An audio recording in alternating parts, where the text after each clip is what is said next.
dark streets, hungry families, and a boy who would one day change the world. That boy's name was Vladimir Putin.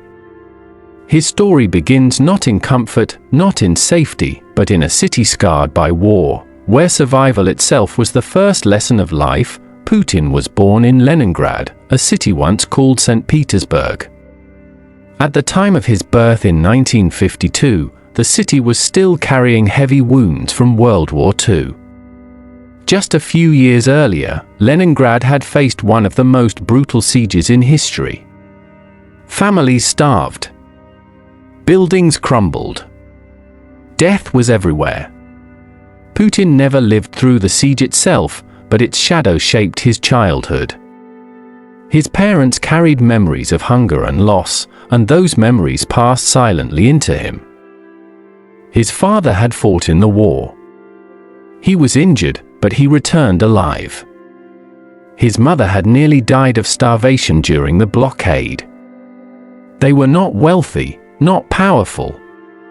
They lived in a small, crowded apartment, sharing it with other families. The walls were thin. Privacy was almost non-existent. This was the world young Vladimir grew up in. Tough, loud, unforgiving, from an early age, Putin was small, skinny, and sometimes sickly. Other children were stronger. They picked on him. He was not a natural leader in those days. He was just another boy trying to survive the harsh life of post-war Leningrad. But something burned inside him. A desire not to be weak. A desire to prove himself. He found his answer in sports. At first, he tried boxing. But he quickly discovered judo and sambo, Russian martial arts. On the mat, size mattered less than skill. Through discipline, training, and focus, a small boy could defeat someone bigger. Putin trained hard. He studied techniques again and again until they became part of his body. Soon, he was competing. Soon, he was winning. Judo became more than a sport to him. It became a way of life. It taught him respect, self-control, and strategy. It also gave him confidence. No longer was he the small, skinny boy in the corner.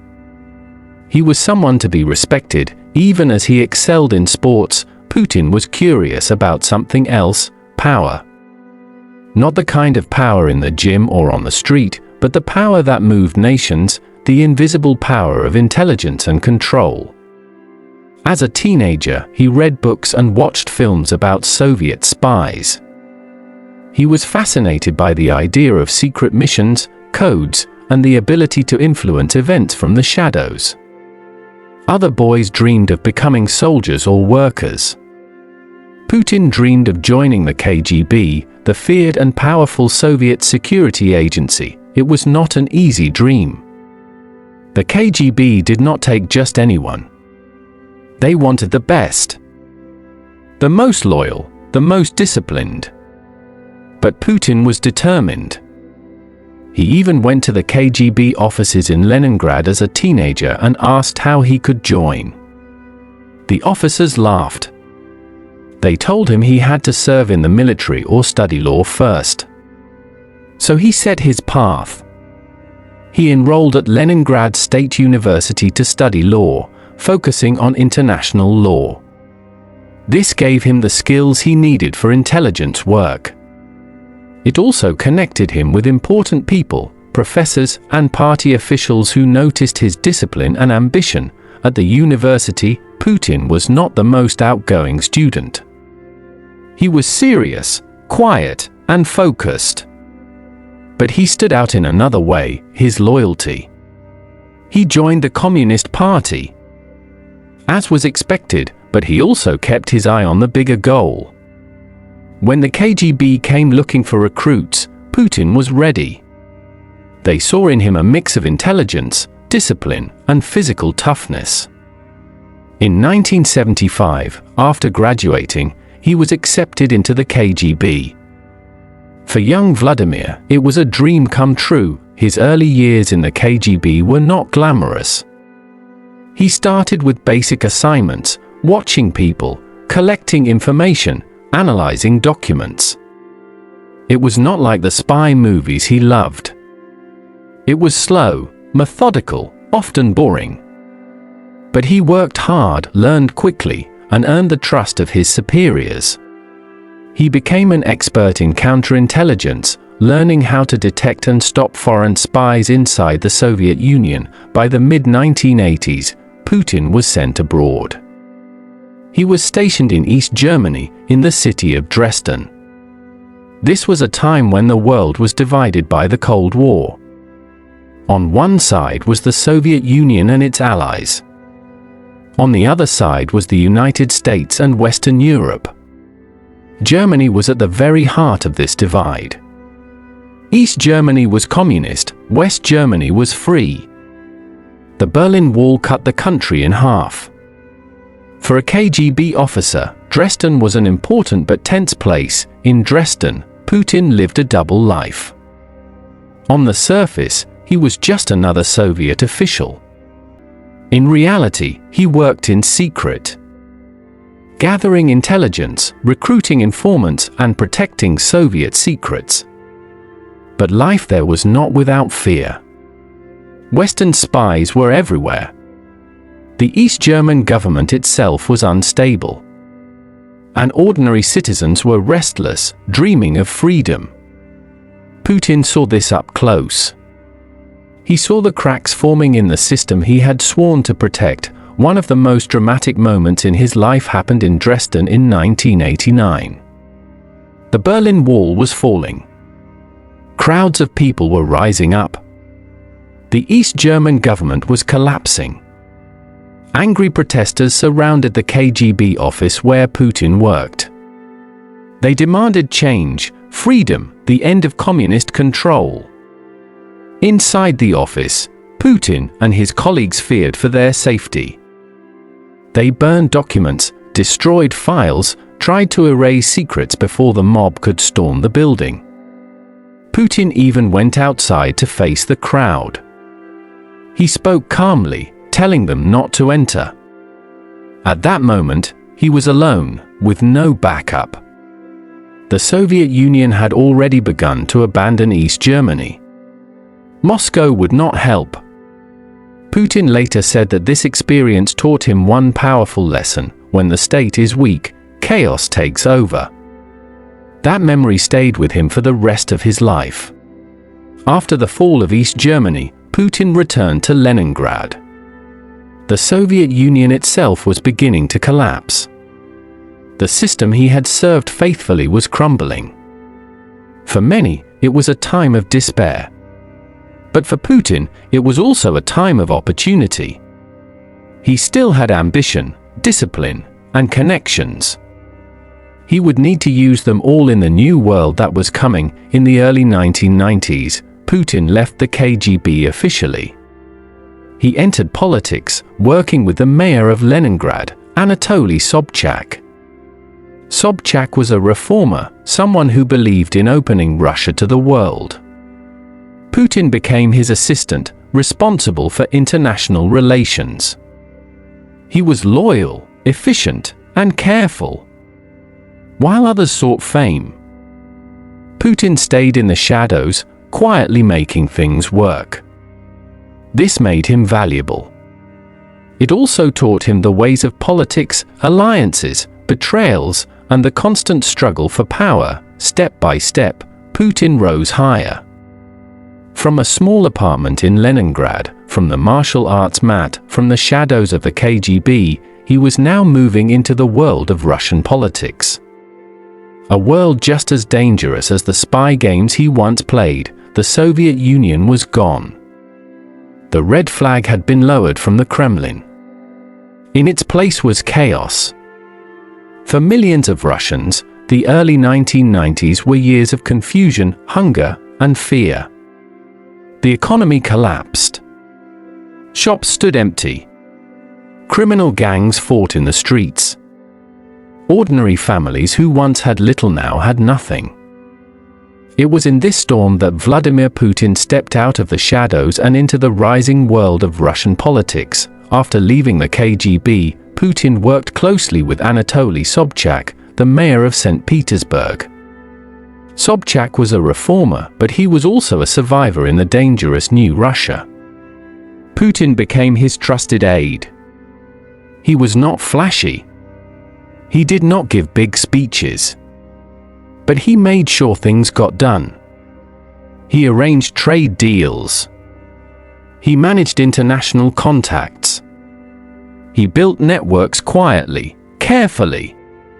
And most importantly, he showed absolute loyalty to his boss. This loyalty paid off. When Sobchak lost power in 1996, many of his allies fell with him. But Putin survived.